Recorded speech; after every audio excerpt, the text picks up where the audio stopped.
ये मेरे पुत्र गरुड़ के पंख हैं बाबा। उसके जन्म के बाद से जब जब ये गिरे मैंने संभाल कर रख लिए। ये मुझे अपने पुत्र की स्मृति दिलाते हैं। जब भी वो मुझसे दूर होता है ना, मैं इन्हें स्पर्श करती हूँ, अपने हृदय से लगाती हूँ। इससे मुझे लगता है कि वो मेरे निकट ही है, मुझसे दूर नहीं है वो।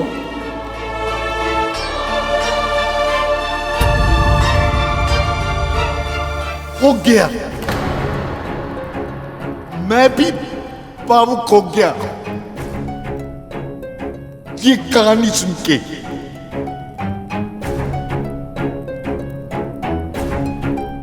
अब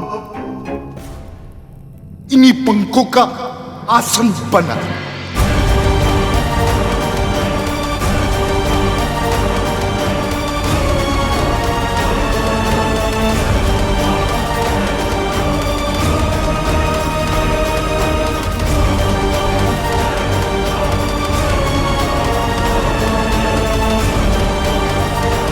इसका आसन और क्या करेगी गिरे हुए पंखों का? सर पे लगा के नाचेगी या हाथों में झूला झूला कर पंखा करेगी इसे? कहा ना इन्हीं का आसन बना, नहीं तो। जी जी बाबा।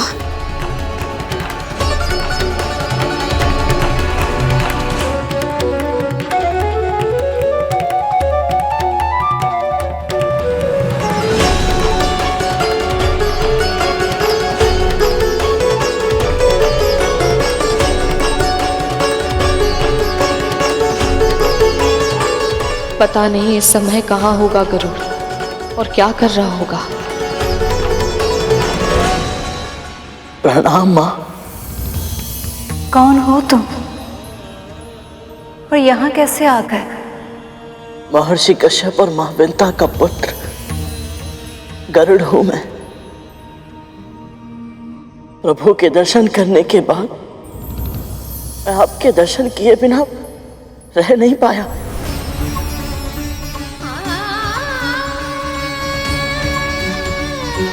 हाँ माँ। स्वामी के दर्शन के बाद तुम उनसे भेंट करके आए हो अभी? कैसे है मेरे स्वामी? हाँ, कैसे है?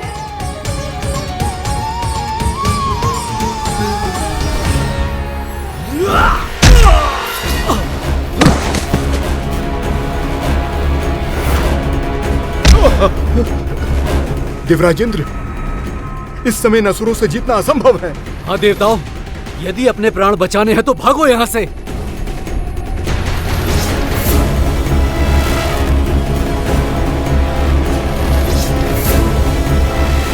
नारायण नारायण। प्रणाम स्वीकार करें मुनिवर।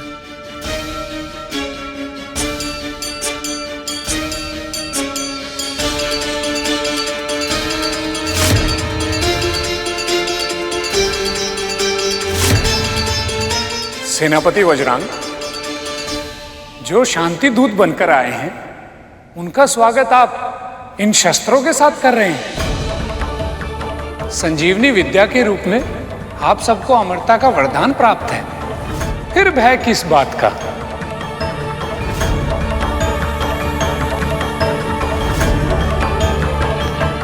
प्रणाम मुनिवर, क्षमा कीजिए। प्रवेश बदलकर छुपकर स्वर्ग में प्रवेश करने की चेष्टा कर रहे थे ये देवता।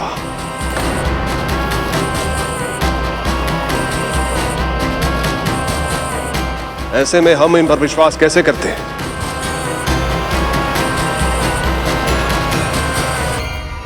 और वैसे भी ये सब सदैव से छली करते आए। धोखा देने वाले बहरूपे का सत्कार नहीं किया जाता नारद। उनके लिए दंड ही उचित होता है। चाहे विरोधी ही क्यों ना हो, पूर्वाग्रह से ग्रस्त होकर बिना उनका पक्ष सुने कोई भी निर्णय लेना विवेकशील पुरुषों को शोभा नहीं देता। असुरराज, इंद्र से यहां आने का कारण तो पूछ लीजिए, फिर जैसा आपको उचित लगे दंड अवश्य दीजिएगा।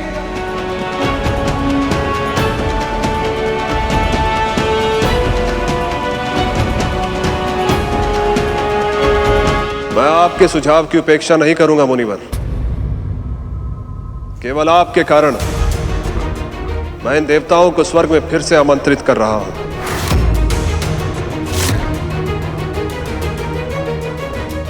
आइए आइए देवगण।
इतना दिव्य तेज, ये अवश्य ही कोई दिव्य पुरुष है।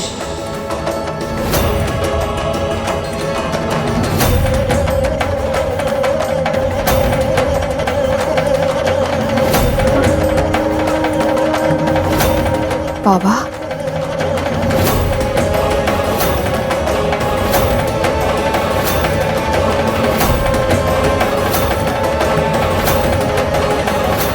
राशन दिया नहीं कि हाथ जुड़ गए। चल ठीक है, मन में कोई इच्छा है तुम मांग, मैं पूरी करूंगा। बस आपका आशीर्वाद बना रहे बाबा, और कुछ नहीं चाहिए मुझे। अरे अपने लिए नहीं, तो अपने इस पुत्र के लिए मांग ले, जिसकी कोमल परों को तू अपने हृदय से लगा के समय बिताती है, उसके लिए मांग मांग। अपने पुत्र के लिए भी आपके आशीर्वाद के अतिरिक्त और कुछ नहीं चाहिए मुझे। बस वो इतना श्रम करे, इतना योग्य बने कि उसकी जो भी इच्छा हो वो स्वयं अर्जित कर पाए। करेगा, खूब श्रम करेगा, अपनी सारी इच्छाएं स्वयं पूर्ण करेगा, और उसे सब कुछ अर्जित होगा। किंतु मेरा श्वान तो स्वयं कुछ नहीं कर सकते। हमें भूखा मारेगी क्या? कुछ खाने के लिए लेके आ जा। क्षमा कीजिए बाबा, अभी लाई। जा।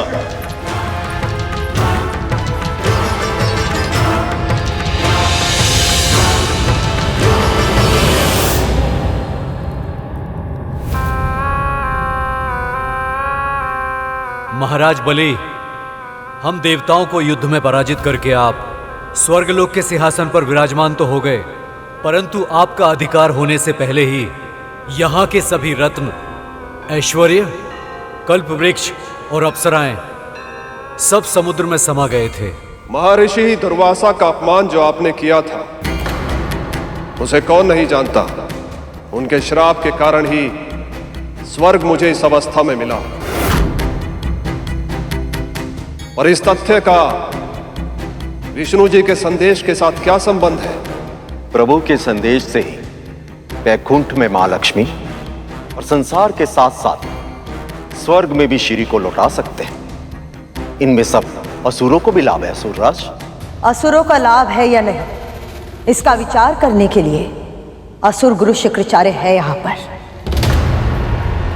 आप यहां वहां की बातें मत कीजिए, सीधे सीधे बताइए कि क्या संदेश लेकर आए हैं।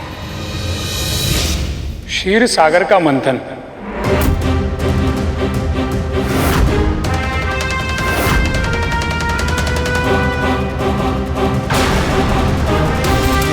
देवों और असुरों द्वारा क्षीर सागर को मथने से ही बहुमूल्य रत्नों का, ऐश्वर्य का और स्वयं श्री लक्ष्मी का आगमन फिर से इस संसार में हो सकता है।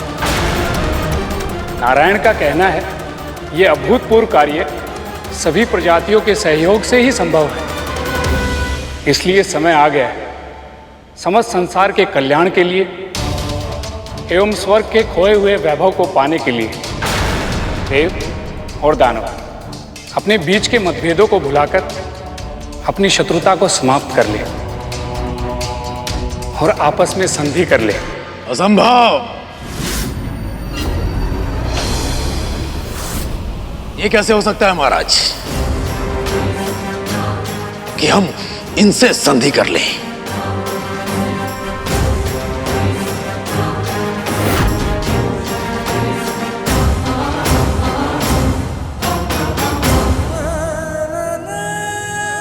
क्या हो गया?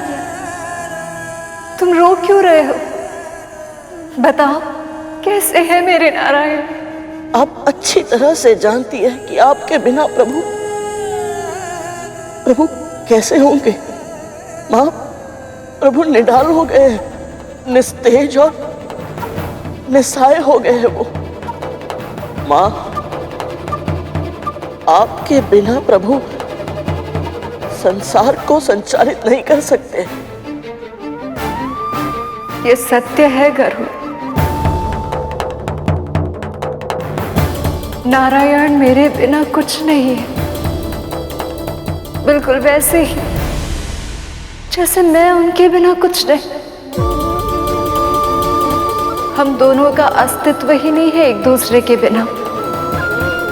पर माँ, ये कैसे? उठो गरुड़,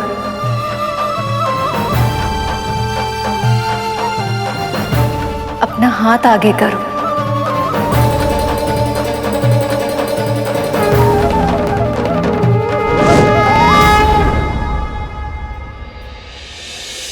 इसे तोड़ दो।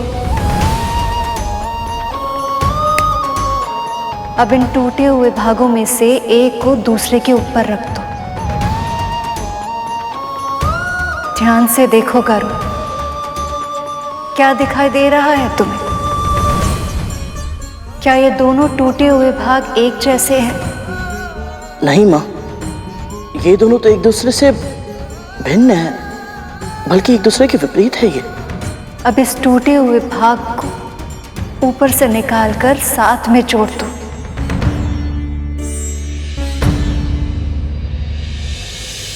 अब देखकर बताओ।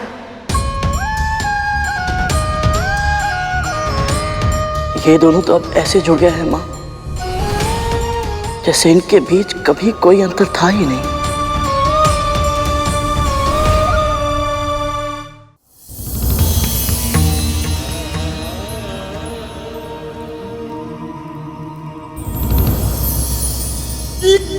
क्या है?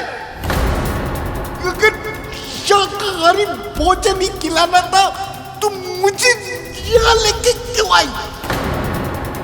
वही जंगल में छोड़ देती मरने के लिए। तो क्या आप मांसाहार? ये देख, मेरी निर्बल और रोगी काया के लिए अधिक पौष्टिक मांसाहारी भोजन की आवश्यकता है, जिससे मेरे शरीर में शक्ति आ जाए। तू ये शाकाहारी भोजन लाई। क्षमा कीजिएगा बाबा, मुझे नहीं पता था। और सत्य कहूं तो आपकी आयु देखकर मुझे लगा कि क्या लगा तुझे? पूरा असहाय है, कुछ भी रूखी सूखी दूंगी तो प्रसन्न हो जाएगा। मैं तुम जैसी स्त्री को अच्छे से जानता हूं, सब कुछ जानते हुए भी अनभिज्ञ होने का स्वांग रचती है। जा, मेरे श्वान को खाना खिला।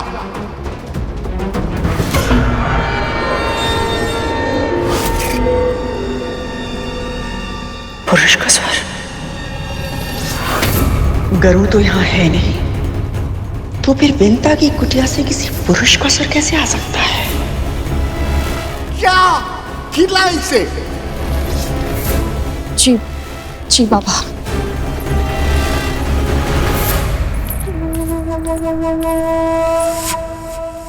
कितनी दुर्गंध थी वहां।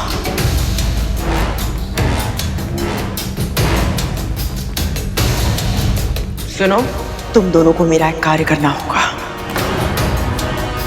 तुम दोनों को विंता की कुटिया में जाना होगा और उन पर अपनी पहली दृष्टि रखनी होगी। सिर्फ इतना पता करो कि वहां आया कौन है। जी मां। जाओ।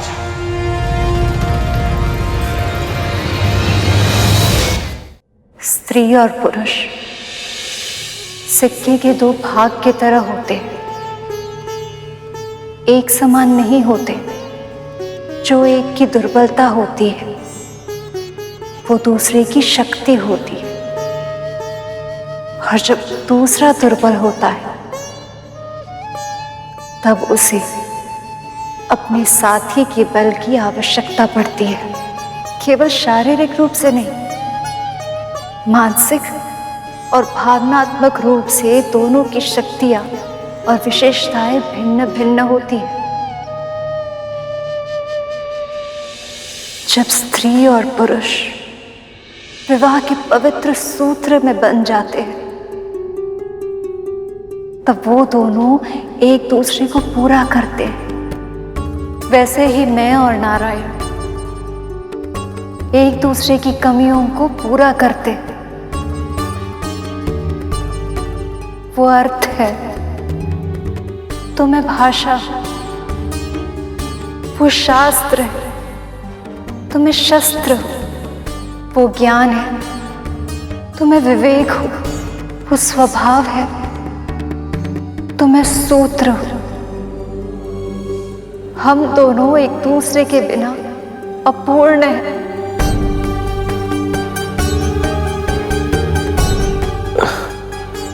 मां, यदि ये सत्य है तो आप प्रभु से दूर नहीं रह सकते।